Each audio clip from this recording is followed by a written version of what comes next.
अस्सलाम वालेकुम। मेरा नाम कदस बट। आज 17 जून 2022 है और आज के इस क्रिप्टो न्यूज़ बुलेटिन में बड़ी बुरी न्यूज़ हैं, वो मैं आपके साथ शेयर करूँगा वो बाद में। लेकिन सबसे पहले कल मैंने आपको KuCoin में एक जो कैंपेन चली है पाकिस्तानी यूज़र्स के लिए, अपने तमाम कम्युनिटी मेंबर, मेरी जो सोशल मीडिया पे फैमिली है, सबको मैंने कहा कि आप इसमें पार्टिसिपेट करें। बल्कि कल तो मैंने जब वीडियो बनाई उसके बाद मैंने अपने सोशल मीडिया पे अनाउंसमेंट की, ट्विटर और टेलीग्राम पे। अगर मेरा कोई रेफरल ये आईफोन 13 विन करेगा KuCoin में पार्टिसिपेट करके, तो आईफोन 13 तो उसको मिलेगा, सो मिलेगा KuCoin से। मैं भी उसको $100 का अपनी तरफ से गिफ्ट दूंगा।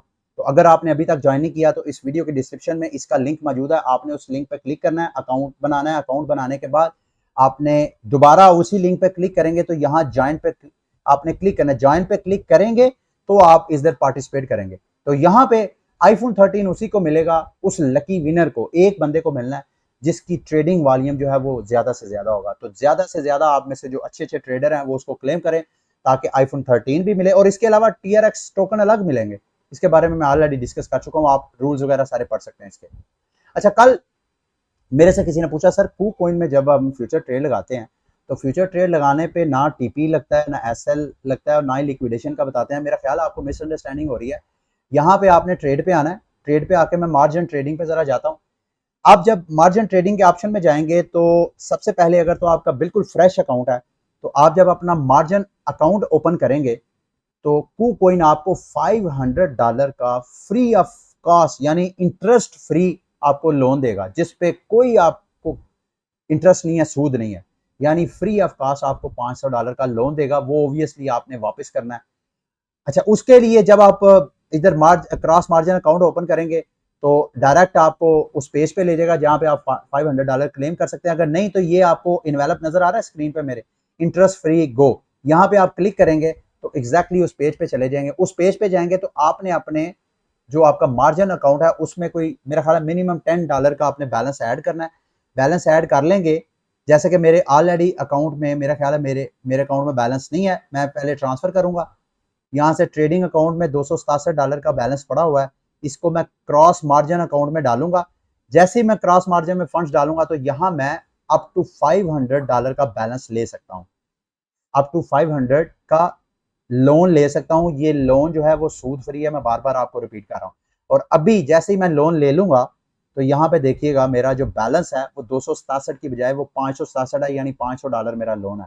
यहाँ पे अब आपकी मर्जी, आप ट्रेड ले लें, ट्रेड ले लें। यहाँ पे अगर आप क्रॉस मार्जिन पे ट्रेड लेते हैं ना तो यहाँ पे आपको TP और SLP और लिक्विडेशन की प्राइस नजर नहीं आती। उसकी वजह यह है कि क्रॉस मार्जिन और स्पॉट ट्रेडिंग ऑलमोस्ट सेम होती है। फर्क सिर्फ यह है कि स्पॉट में आपके पास जितने फंड्स होते हैं आप उसकी ट्रेडिंग करते हैं, जबकि क्रॉस मार्जिन में यह होता है कि आप लोन लेके ट्रेडिंग करते हैं। अच्छा, क्रॉस मार्जिन ट्रेडिंग लोग करते क्यों है? फॉर एग्जाम्पल आपके पास BTC पड़ा हुआ है या इथेरियम पड़ा हुआ है, तो आप समझते हैं यार डोजकॉइन की प्राइस आने वाले वक्तों में शायद क्रैश कर सकती है या पंप कर सकती है। आपके पास किसी क्रिप्टो करेंसी की ट्रेडिंग का सिग्नल आया, अब आपके पास तो USDT नहीं है, तो आप क्या करते हैं, अपने एक्सचेंज में अपने BTC को, इथेरियम को एज अ कोलेटरल रख के उसे उधार लेते हैं, उधार लेके ट्रेड लगाते हैं। जब आपकी ट्रेड जो है सक्सेस में जाती है वो उधार पे करते हैं और अपना प्रॉफिट जो है वो क्रेडिट कर लेते हैं। तो cross margin actually spot trading ही होती है, लेकिन वो उधार लेके ट्रेडिंग करने वाला मैकेनिज्म है। ठीक है।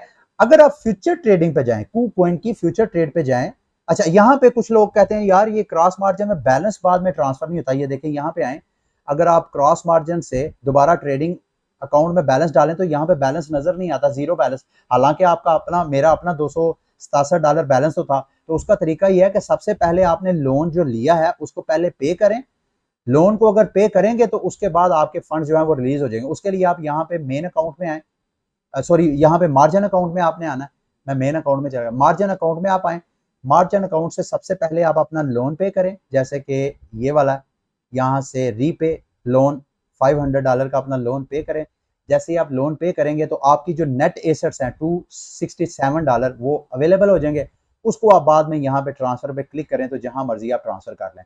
अब यहाँ से हमने ट्रांसफर करने हैं क्रॉस मार्जिन से फ्यूचर अकाउंट में, क्योंकि मैंने फ्यूचर अकाउंट में आपको TP और SLP के बारे में गाइड करना है। यहाँ पे आप क्लिक करेंगे, दोबारा आप यहाँ पे आए नीचे फ्यूचर्स के अकाउंट में। जब आप फ्यूचर्स के अकाउंट में आएंगे तो यहाँ पे आप TP, SLP और लिक्विडेशन की प्राइस का मैं आपको बता देता हूँ। यहाँ पे फॉर एग्जांपल मैं कहता हूँ कि BTC की प्राइस जैसे 20,500 पे आए तो मेरा जितना मेरे पास बैलेंस पड़ा हुआ है 267। अच्छा, यहाँ पे जब आप फ्यूचर अकाउंट भी ओपन करेंगे फॉर द फर्स्ट टाइम तो आपको $10 free of cost KuCoin जो है वो ऑफर करवाएगा। यहाँ पे फॉर एग्जांपल मैं 50% जितना मेरा बैलेंस है उसका 50% मैं ट्रेड लेना चाहता हूँ, बाय की या सेल की, मेरी अपनी ऑप्शन है। तो यहाँ पे लेवरेज सेट करना है। लेवरेज को आपने लाजमी ज़हन में रखना है, जितना ज्यादा लेवरेज उतना ज्यादा प्रॉफिट, लेकिन उतना ज्यादा अकाउंट वॉश होने का खतरा भी। तो लेवरेज कोशिश करें कम से कम रखें। और यहाँ पे अगर आपने लॉन्ग पोजीशन लेनी है तो टीपी एसएलपी यहाँ से सेट करें। अगर आपने शॉर्ट पोजीशन लेनी है तो टीपी एसएलपी यहाँ पे सेट करें। फॉर एग्जाम्पल मैं यहाँ पे लॉन्ग पोजीशन लेने के लिए मैं कहता हूँ अगर 20,500 पे मेरा ऑर्डर हिट हो जाता है तो जैसे 21,500 प्राइस जाए तो मेरा 100% जो ट्रेड है वो क्लोज हो जाए। इसी तरह अगर बीटीसी जो है वो अगेंस्ट चले जाए मेरी प्राइस, तो जैसे 20,000 पे प्राइस जाए तो मेरा जितना बीटीसी है वो सारा सेल आउट हो जाए। तो यहाँ पे मैं बाय के ऑर्डर पे क्लिक करूंगा तो टीपी एसएलपी मेरा सेट हो गया। यहाँ पे प्रेडिक्टेड लिक्विडेशन प्राइस भी शो हो रही है। आप कैसे कह रहे हैं कि कू कॉइन पे लिक्विडेशन प्राइस नहीं शो होती, एसएलपी और टीपी सेट नहीं होता? होता तो है, ये आपके सामने है। ठीक है, आगे जाते हैं जी। अच्छा, आपको मैं एक अक्सर मैं आपको कहता हूँ यार कि जब हमारी हुकूमत पैसा छापती है तो हमारा पुराना पैसा जो है वो डी वैल्यू हो जाता है, उसकी कदर कम हो जाती है। इसको मैं एक आसान मिसाल के साथ समझाने की कोशिश करता हूँ ताकि एक लेमैन बंदे को भी समझ आ जाए कि इसका ये फिनोमेना क्या है, ये कैसे पैसा डी वैल्यू हो जाता है। थोड़ी देर के लिए फर्ज करें कि आपके बैंक अकाउंट में 1 लाख रुपया पड़ा हुआ। अब बैंक आपको एक चेक बुक देता है जिसके अंदर 100 परतें हैं। अब 100 परत की फॉर एग्जांपल आप मैक्सिमम अगर एक परत के ऊपर आप फॉर एग्जांपल एक परत पे मैक्सिमम आप 1,000 रुपया निकाल सकते हैं। तो इसका मतलब यह है कि हर परत की वैल्यू जो है वो 1,000 है। तो टोटल कितने हैं आपके पास? 100 परतें, हर परत की वैल्यू 1,000 है। अगर बैंक आपको एक और चेकबुक दे दे जिसमें 100 परतें और हो तो इसका मतलब यह है कि अब आपके जो पहले 100 परत थी जिसकी वैल्यू 1 है, अब आपके पास एक और चेकबुक आ गई है तो हर परत की वैल्यू कम होके वो 500 होगी। इसी तरह जितनी ज्यादा चेकबुक बढ़ाते जाएंगे उतनी ही जो पुरानी परतें हैं वो डिवैल्यू होती जाएंगी, क्योंकि पीछे जो क्रेडिट है आपके अकाउंट में, जो पैसा है जिसके बदले आपको बैंक चेकबुक देता है, पैसा तो उतना उतना ही है। यहाँ तो ऐसा है ना कि एक चेकबुक के 1 लाख, पीछे आप 1 लाख और क्रेडिट करें तो एक चेकबुक और ले लें, तो इस तरह आपकी वैल्यू जो परत की वैल्यू है वो डिवैल्यू होती है। तो सेम ये जो हमारी हुकूमतें होती हैं, ये जो पैसे हम यूज कर रहे होते हैं ये एक्चुअली चेक्स होते हैं। ये असल पैसा नहीं होता। असल पैसा तो हुकूमत के सेंट्रल रिजर्व में होता है जहां गोल्ड होता है। बल्कि आजकल तो 20वीं सदी के मिड में जाके अमेरिका और सऊदीया के साथ मिलकर उन्होंने जो पेट्रो डॉलर डील की, तो उसके बाद सारी दुनिया अब अपने पास डॉलर रख के भी पैसा छापती है। वो जो डॉलर और गोल्ड के रिजर्व हैं कंट्रीज के पास, वो एक्चुअली उनका क्रेडिट होता है। अब अगर कंट्रीज पीछे क्रेडिट में इजाफा ना करें, यानी फॉर एग्जांपल हमारे मुल्क की एक्सपोर्ट अगर बढ़ती है तो उससे हमारे मुल्क में डॉलर आता है, डॉलर आता है तो हमारा क्रेडिट जो रिजर्व है वो बढ़ता है। तो उस पर अगर हुकूमत पैसा छाप ले तो कोई इशू नहीं है। लेकिन आप पीछे से क्रेडिट आपका उतना ही हो या उधर से कम होता जाए और मजीद पैसे छापते जाएं, तो इससे वो ही मिसाल, वो चेकबुक जितनी ज्यादा चेकबुक करते जाएंगे पुरानी चेकबुक के परतों की वैल्यू कम होती जाएगी। तो उम्मीद है कि इस एग्जाम्पल से एक लेमैन बंदे को भी समझ आ जाएगी कि जब भी हुकूमत पैसा छापती है, अगर पीछे अपने रिजर्व को नहीं बढ़ाती है, पैसा छापती है, तो वो जो पुराना पैसा आपके हाथ में होता है वो डी वैल्यू हो जाता है और इससे महंगाई भी होती है। अच्छा, दूसरा आपके जहन में ये क्वेश्चन आ सकता है कि यार क्या वजह है, मार्केट क्यों क्रैश कर रही है? बहुत से फंडामेंटल चेंजेस ऑलरेडी मैं डिस्कस कर चुका हूँ। जो मैक्रो इकोनॉमिक स्टेजेस है, जो यूक्रेन रशिया की वॉर है, वो डिस्कस हो चुके हैं। लेकिन आपके जहन में सवाल है यकायक ये क्रिप्टो मार्केट क्रैश क्यों होना शुरू हो गई? देखिए मैं आपको बताता हूँ। सबसे पहले ये जो मार्केट का क्रैश शुरू हुआ वो हुआ टेरा की वजह से। टेरा की अपने जो डिजाइन थे उसके फ्लॉ की वजह से, या मेरी नजर में तो उनका क्रैश हुआ बीटीसी होल्ड करने की वजह से। क्योंकि अपने रिजर्व को, अपने स्टेबल कोइन को बचाने के लिए, अगर उनके पास कोई स्टेबल कोइन होता, यूएसडीटी भी हो सकता है या और कोई स्टेबल कोइन होता, तो कोई मसला नहीं था। उन्होंने अपने रिजर्व में बीटीसी रखा हुआ था। जब उन्होंने उसको बचाने के लिए बीटीसी सेल करना था तो मार्केट में और पैनिक होना था। लेकिन ये डिस्कस करना मकसद नहीं है। हुआ क्या कि जब टेरा क्रैश हो रहा था तो उस दौरान मार्केट के बड़े बड़े वेंचर कैपिटलिस्ट उसको बेल आउट करना चाहते थे। बेल आउट करना का मतलब क्या है कि उसको थोड़ा सा सहारा देना चाहते हैं कि ठीक है हम आपके जो लाइबिलिटीज हैं उसको कम कर देते हैं, लेकिन बदले में आप हमें क्या ऑफर करवाते हैं। टेरा की बात चल रही थी सेल्सियस के साथ भी, टेरा की बात चल रही थी आजकल जो क्राइसिस में three arrows capital crypto market के one of the top venture capitalist, जिस क्रिप्टो प्रोजेक्ट के ऊपर थ्री एरोस कैपिटल का हाथ आ जाता था वो ऐसे बिलियंस ऑफ डॉलर का सरमाया इकट्ठा कर लेता था। ये इतना बड़ा नाम था क्रिप्टो मार्केट का, ये भी डील में था। और अलमाइदा रिसर्च यानी FTX जो एक्सचेंज है उनकी, और एक मेरा ख्याल है जंप नाम की, इस तरह 4 5 6 जो वेंचर कैपिटलिस्ट थे वो एग्री थे टेरा को बेल आउट करने में। लेकिन यकायक अचानक पता नहीं क्या हुआ कि सेल्सियस ने टांगे खींची, सेल्सियस ने पीछे से सेल मारना शुरू कर दिया। और जैसे ही सेल मारना शुरू कर दिया तो सेल्सियस को खुद भी लॉस हुआ, उन्होंने लॉस में सेल आउट किया। लेकिन ना सिर्फ इनका हुआ लॉस, बल्कि बाकी जितने वेंचर कैपिटलिस्ट जो उधर फंडिंग कर रहे थे उसको बचाने के लिए, उनके पैसे भी सारे डूबे। तो अब ये एक्चुअली सारे प्रोजेक्ट ऐसे लग रहा है बिजनेस आपस में एक दूसरे की टांगे खींचने की कोशिश कर रहे हैं, और साथ उसके रिपल इफेक्ट जो है, एक प्रोजेक्ट जब तबाह होता है तो उसके जहां जहां उसके पांव होते हैं वो सारे प्रोजेक्ट भी अफेक्ट होते हैं। तो ये वजह है अब सारे सेल्सियस के पीछे पड़े हुए हैं। सेल्सियस ने अभी तक तो अपने आप को बचाया हुआ है, लेकिन ये कहां तक बचाएगा नोबडी नोज। अगर सेल्सियस जो है वो क्रैश होता है तो सेल्सियस की जहां जहां इन्वेस्टमेंट है, जहां जहां से उन्होंने लोन लिया है, जब उनको लोन पे नहीं करेगा तो वो भी जाहिर बात है क्राइसिस में आएंगे। इसी तरह आजकल जो थ्री एरोस कैपिटल है वो भी क्राइसिस में, वो तो ऑलरेडी कहा जा रहा है कि बैंकरप्ट होने वाला है। तो ये सारे आपस में लिंक्ड है। तो इस वजह से मैं चाहता हूं कि आप सारी तैयारी करें।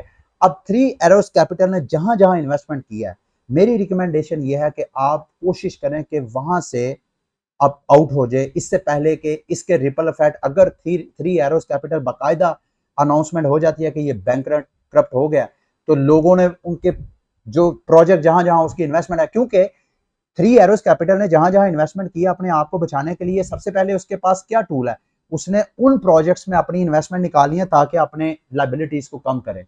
तो जब उधर से वो पैसा निकालेगा तो वो प्रोजेक्ट्स भी साथ डंप हो गए। वो कौन कौन से प्रोजेक्ट्स है मैं आपको ऑलरेडी इनकी अपनी वेबसाइट पे जाके वहां से पूरी एक लिस्ट है।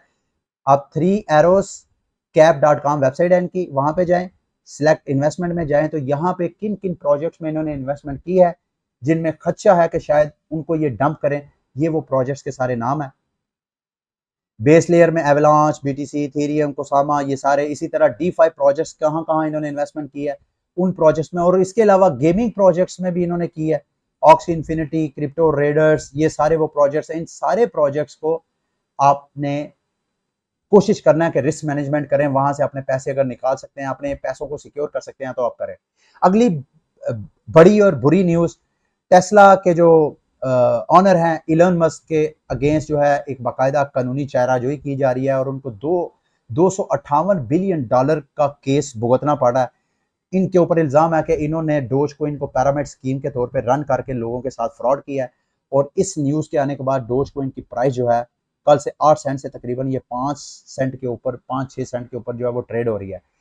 इस जो केस है इसका ताल्लुक बराह रास्त डोज कोइन की प्राइस के साथ है। मार्केट में ये भी एक अफवाह फैलाई जा रही है कि शायद टेस्ला जो है अपना बीटीसी रिजर्व जो है वो सेल आउट करते हैं। अगर ये भी होता है तो ये भी बीटीसी की प्राइस और पूरी क्रिप्टो मार्केट की प्राइस के ऊपर बहुत बड़ा प्रेशर होगा। आपने इसको भी क्लोजली वॉच करना है। अगर मेरे पास कोई अपडेट हुई तो इंशाल्लाह मैं आपको लास्ट में अपडेट करूंगा। तो इलन मस्क की इस केस का ताल्लुक बीटीसी की डोजकोइन की प्राइस के साथ है। अगर तो केस इलन मस्क की फेवर में जाता है तो डोजकोइन की प्राइस दोबारा पंप करेगी। अगर तो इलन मस्क के अगेंस्ट ये केस मूव फॉरवर्ड होता है तो फिर जो है डोजकोइन की प्राइस आपको जीरो तक जाती हुई नजर आ सकती है। अगली मेरी नजर में ऐसी बुरी न्यूज है जिसका ताल्लुक सिर्फ क्रिप्टो मार्केट के साथ नहीं है, अगर तो ये रियलिटी हो जाती है तो इसका ताल्लुक हमारी जिंदगियों के साथ भी है। खबर यह है कि जो चाइना के प्रेसिडेंट हैं शी जिनपिंग, उन्होंने ये PLA, उनकी मेरा ख्याल है पीपल्स लिबरेशन आर्मी उनको बोलते हैं, ये उनको टास्क दिया कि भाई वो जो स्पेशल मिलिट्री ऑपरेशन करें, किसके अगेंस्ट, ताइवान के अगेंस्ट। और अगर ये ताइवान के अगेंस्ट ऑपरेशन करते हैं तो आप दुनिया ऑलरेडी यूक्रेन और रशिया के जो वॉर के जो क्राइसिस है उससे गुजर रही है। आप इमेजिन करें, होता यह है कि नॉर्मली जब कभी भी ग्लोबल रिसेशन आता है तो कमोडिटीज की प्राइसेस, इकोनॉमी श्रिंक होने की वजह से जो कमोडिटीज की प्राइसेस है, खसूसन फ्यूल प्राइसेस जो है वो कम हो जाती हैं। लेकिन इस बार बिल्कुल उल्टा हो रहा है, पूरी दुनिया फाइनेंशियल रिसेशन को फेस कर रही है, लेकिन ऑयल प्राइसेस जो अभी भी वहीं की वहीं है। वजह वजह यह है कि रशिया और यूक्रेन की वॉर की वजह से पूरी दुनिया में सप्लाई शॉक है। लोगों डिमांड उतनी की उतनी है, डिमांड भी कम होती जा रही है, लेकिन सप्लाई जो है इस वॉर की वजह से वो और डाउन होती जा रही है। और अगर ये चाइना और ताइवान का ये मुठभेड़ शुरू हो जाती है और दोबारा ये वेस्टर्न वर्ल्ड, जैसे रशिया पे इन्होंने इकोनॉमिक सैंक्शन लगाई, तो अगर ये वेस्टर्न वर्ल्ड सारी मिलकर चाइना पे सैंक्शन लगाती है, तो मेरे दोस्तों भाइयों ये मत भूलिएगा, चाइना पूरी दुनिया का सबसे बड़ा एक्सपोर्टर है। तो अगर ये सप्लाई भी सारी वेस्टर्न वर्ल्ड बंद कर देगी, तो आप लोगों के लिए, हम सब लोगों के लिए, middle class, lower middle class लोगों के लिए जीना बहुत मुश्किल हो जाएगा। तो इसका ताल्लुक सिर्फ चाइना और ताइवान और रशिया और यूक्रेन तक नहीं, ये पूरी दुनिया के जो अफरा तफरी हर मुल्क में फैल जाएगी। तो ये बहुत बड़े खतरे की घंटी है। सिर्फ इसका ताल्लुक जो है वो क्रिप्टो मार्केट के साथ नहीं है। लास्ट में सिर्फ मैंने आपके साथ एक छोटी सी न्यूज़ शेयर करनी है और आज का बुलेटिन को एंड करूंगा। ये क्रिप्टो क्वांट के फाउंडर हैं की योंग जू। इनका कहना यह है कि बीटीसी की जो सिक्योरिटी कॉस्ट रेशो है ये बिल्कुल ऐसी है जैसे कि फियाट करेंसीज के साथ है।